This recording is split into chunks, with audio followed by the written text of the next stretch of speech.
If you're on a low income right now, you already know the struggle is real. Prices keep climbing, wages barely move, and debt seems to grow faster than your paycheck. But I want you to know that getting out of debt is not about how much you earn. It is about discipline and implementing the God's principles we shall discuss here. These principles are guaranteed to show you a path out of debt, even on a tight income. Why this season feels so hard.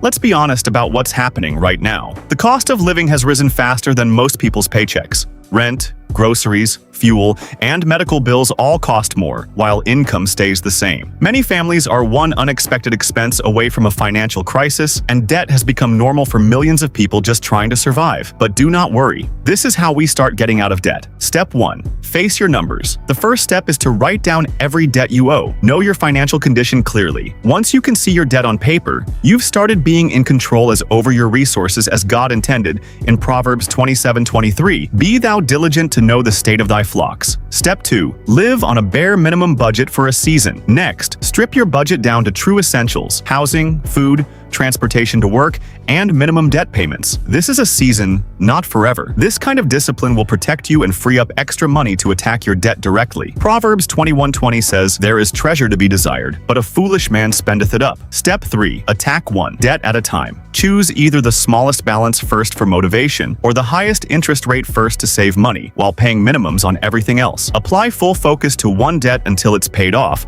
then move to the next. This turns an overwhelming mountain into a series of manageable hills. Whatsoever thy hand findeth to do, do it with thy might. Ecclesiastes 9:10. Step 4. Seek additional income without burning out. You don't need a second full-time job. You need one small, faithful income stream as a side hustle. Consistent effort adds up, and every extra dollar sent to your target debt shortens your journey to freedom. The hand of the diligent maketh rich. Proverbs 10:4. Step 5. Talk to your creditors. Many people are afraid to call their creditors. Reach out, explain your situation, and ask about hardship programs or reduced payments. You'll be surprised that most are willing to offer you some leeway. In the multitude of counselors there is safety. Proverbs 11:14. And lastly, in step 6, guard your progress. Avoid taking on new debt and build a small emergency fund. Your income may be low, but God's provision is not limited by your paycheck. My God shall supply all your need according to his riches in glory by Christ Jesus. Philippians 4:19.